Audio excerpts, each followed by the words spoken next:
Hello everyone and welcome to Game 4 in the Team Home Story Cup between MVP and Axiom, as we have MVP bringing up Dream now to take on Alicia.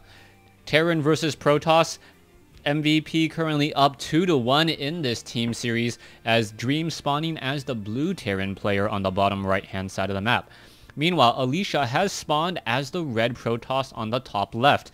Now, the last game was really a strong game, showing how effective Mothership Core with that time warp ability could be.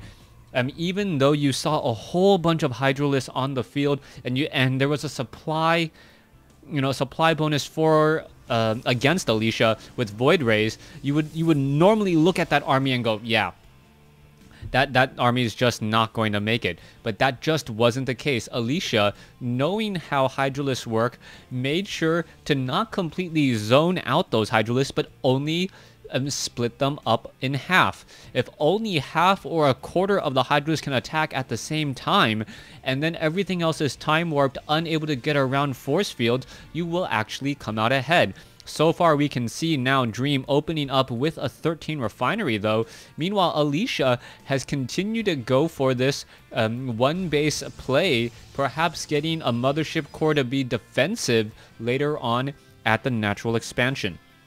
Now, Terran versus Protoss, you rarely ever see Forge Fast Expansion. You don't have to be a StarCraft 2 genius to know that, but what we're going to most likely see from Alicia is a very specific build order. Alicia's playstyle is so fine-tuned, perhaps 2 workers on each of these assimilators. You can see currently 16 workers on minerals, and what he's going to do now is just transfer 2 to each of these mineral patches, and now try to get back up to 16/24 workers here.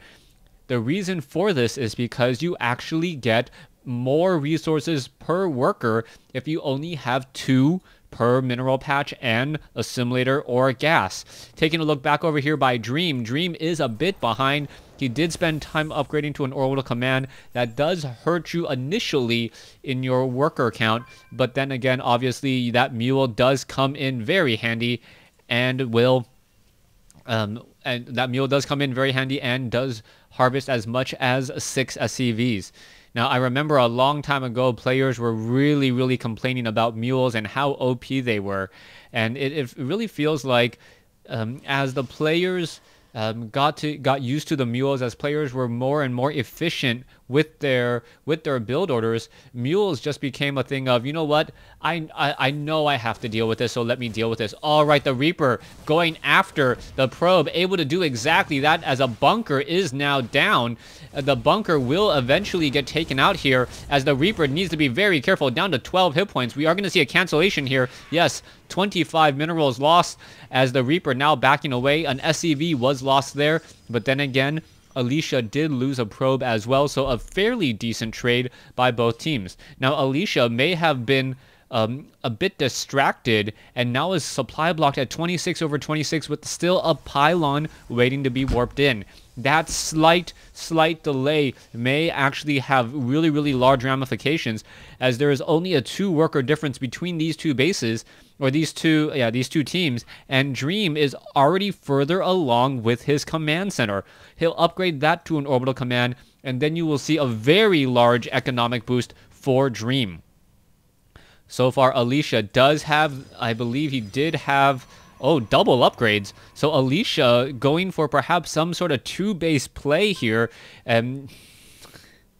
I think that's promise. Anyways, you can see that the Reaper now going to be jumping up. I should really, let me make sure that that doesn't happen anymore. Oh yeah, that's right.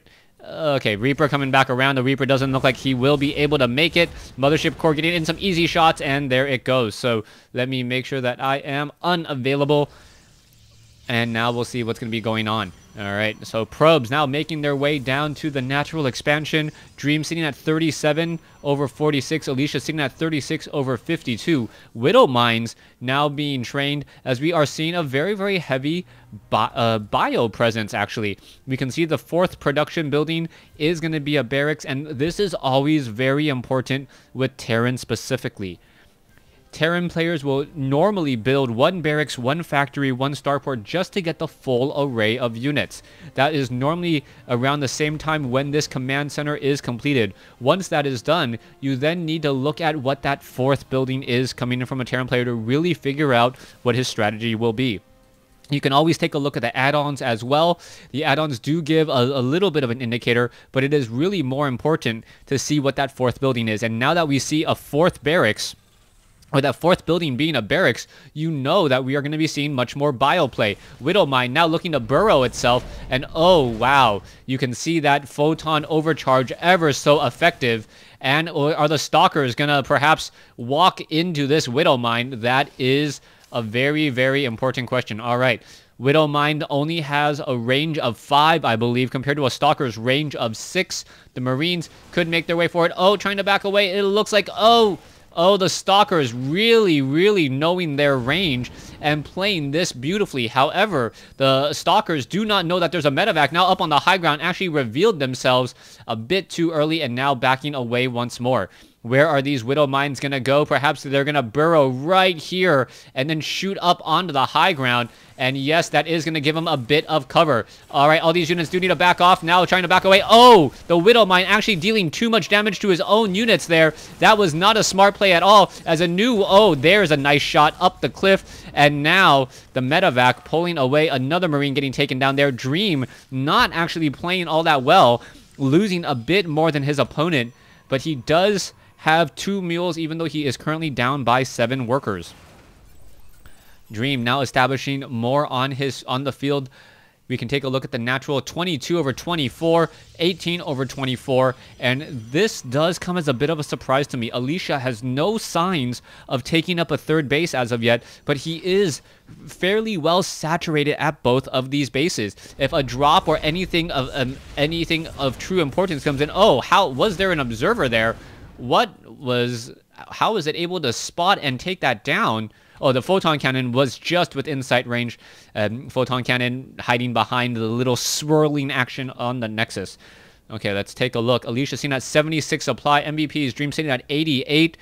You can see the harvester count is 50 to 50, but a third base is already being built by Dream. Meanwhile, we don't see anything of the sort from Alicia. So Alicia is not going to have that economic advantage, as Dream will be able to harvest from more mineral patches with higher efficiency. Also, the added mules will definitely help, as the Marines now trying to drop up onto the high ground. Here we go. Here's an engagement.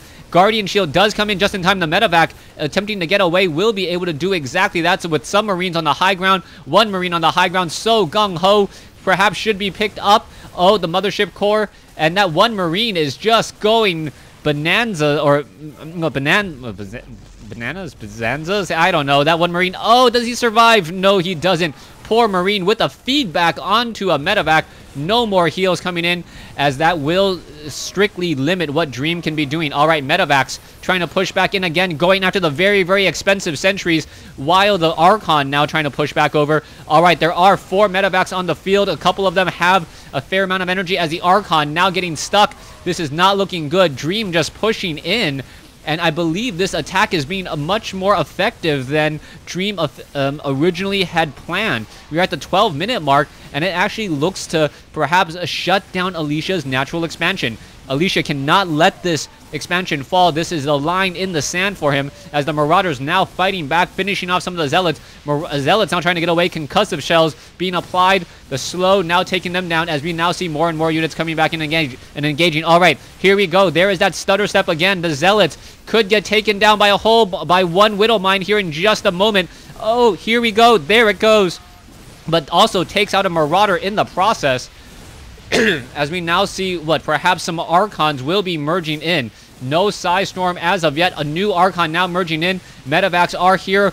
And what will be happening next? Just a group of Marauders and Marines coming in. You can see a new Archon being pushed over. And here's the attack. Medevacs engaging. Archon, will it fall? It looks like this Archon may fall here in just a moment, trying to chase that Archon. Very low on hit points, trying to save himself. Little does he know, there's a shot in the back, taking down that expensive Archon. That Widow Mine doing a lot of damage, as more Widow Mines are still being trained. Here we have it. The Zealots are going to focus down that Widow Mine there.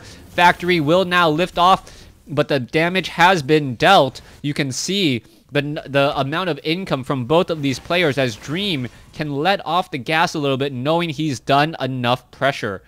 Coming back here, Warp Prism, Alicia trying to get back into things with a bit of Warp Prism play. Missile Turret about to be completed though, and Missile Turret, one of the fastest building anti-air things in the map. You can see that the Warp Prism just outside of combat range as a whole round of Zealots now charging in. Here we go, Zealots are trying to engage, however 3 Zealots in the backfield, unable to do very much. Perhaps more units will be warping in here in just a moment. Meanwhile, counterattack, after a very, very large warp and at the natural, Dream says to himself, you know what, I know that all of your gateways are on cooldown. What are you going to do? I'm just going to take down your main building, and I still have reinforcements here back at my natural expansion, and I'm up on bases. This is not looking good, and Alicia gives the GG. Dream taking out Alicia in a very impressive fashion, and it really all stemmed down to that small moment when Alicia was supply blocked for a good 20 seconds. Behind in workers, and things just snowballed from there. Those small initial engagements, Dream somehow analyzed, you know what, you don't quite have as many units as I think you should. I'm going to poke in here. I'm going to trade better. I have more units. I'm going to constantly, you know, my 20 supply versus your 18, 14 supply army, and I'll come out, I'll take down all of your 14, and I'll still have 10, and I'm just going to rinse and repeat until you're out of the game. Thanks for watching. Thanks for listening. I hope you guys enjoyed Game 4 in this series, as MVPs has now taken a 3-1 lead over Axiom.